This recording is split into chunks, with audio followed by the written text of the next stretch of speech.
จะอยู่ลงเมียบอกว่าต่อใจสลับปากเขาใบกุนแต่ละใบน้องโลกาปฏิจิชาในขนมลูกแต่กับตัวสาวไทยใบกุนขมายญากระดาษเสบู่ญากระดาษญากระดาษเสบู่ไงสายบนกุมารอันตรายชีวิตว่าญากระดาษข้าเยี่ยมวันกันตุ้ยไก่หม้อคลั่งเลยคลายควันตะลือแต่ขมายไว้นะคลายย้อยโดยมาไปขมายปัจจุบันครั้งเหมือนนะเนื้อมาเจตตาป้ามันเพื่อสะมือเติบครั้งแบบปั้นหน้าว่าจิ้มมวยเตยมวยสมเพลงถวายบังคมครู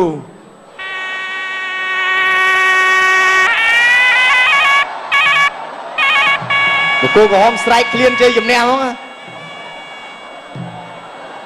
สมสำเร็จโยจูนกูพิเศษยังกำลังกองเนี่ยมวยเมา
สำหรับญากระดาษพ่อญากระดาษบังออกกติกาให้ปีเดาไว้ห้ามซีสก็ครบ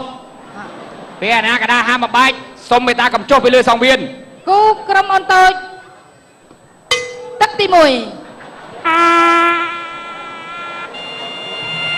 นายตั้งใจกระ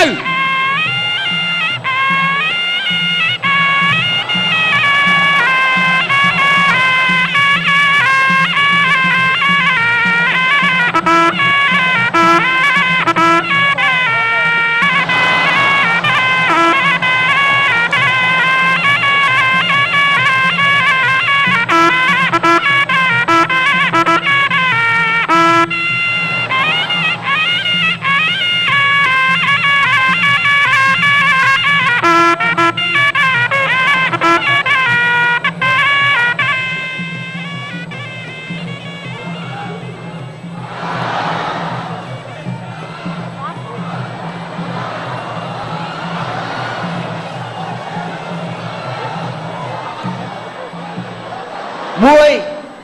ปีอันนี้ก็ได้ประกวดบานเด็ดอดต่อประกวดมันต่อเตียนอันนี้กระดาษมาประกวดนี่จับไป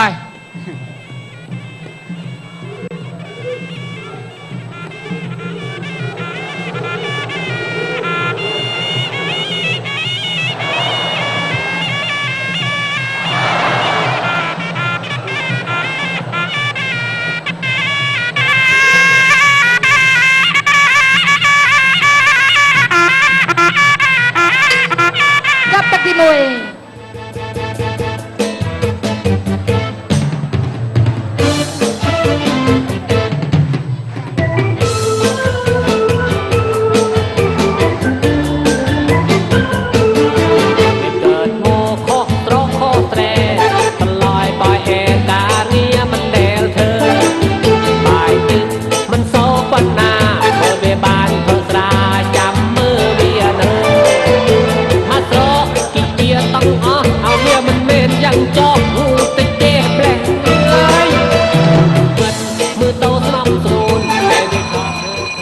ตักเจงไกรกูระบบกรมอันโตตักตีปี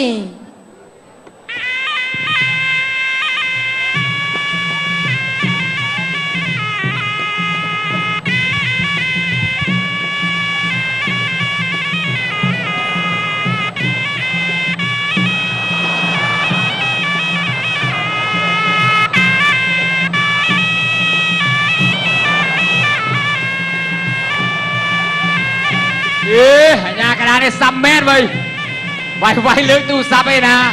บนเตะเมา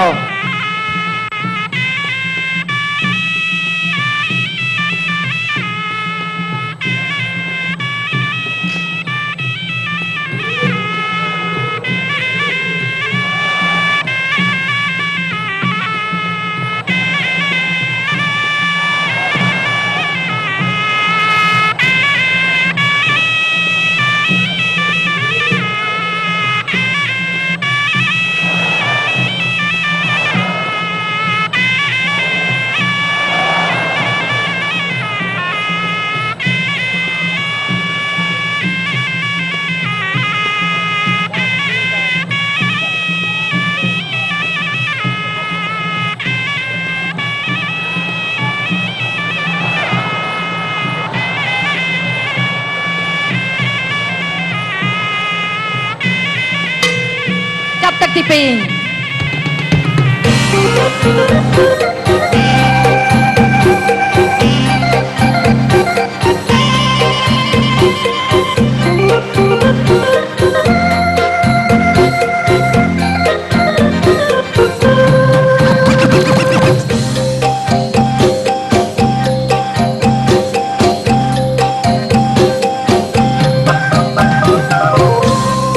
មានអោមួយពាក់មិនដែលឃើញដោះមានមួយប៉ុណ្ណោះឬយ៉ាងណាឃើញសពដងមិនថា ឲ្យទឹកចេញក្រៅ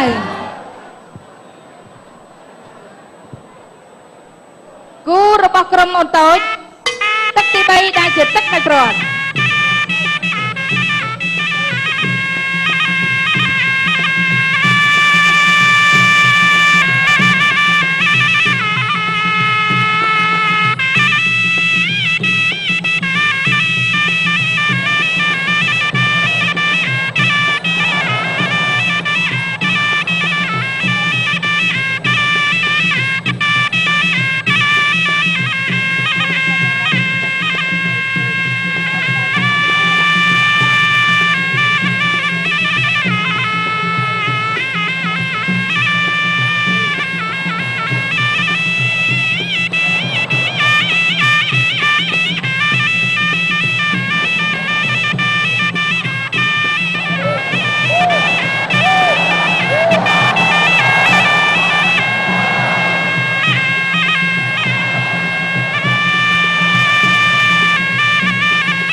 ចាប់ទឹកទី3 2 3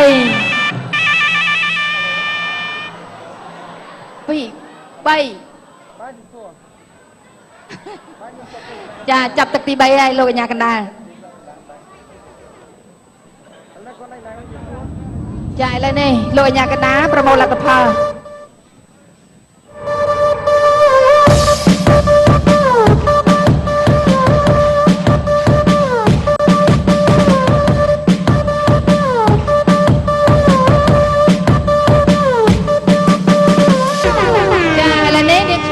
ប្រកាសលទ្ធផលជាផ្លូវការជូនគឺបង្គោលសគឺលោកកញ្ញាកណ្ដាលដែលជាអ្នកទទួលបានជ័យជំនះ អីយ៉ាតូចឡោខ្លំ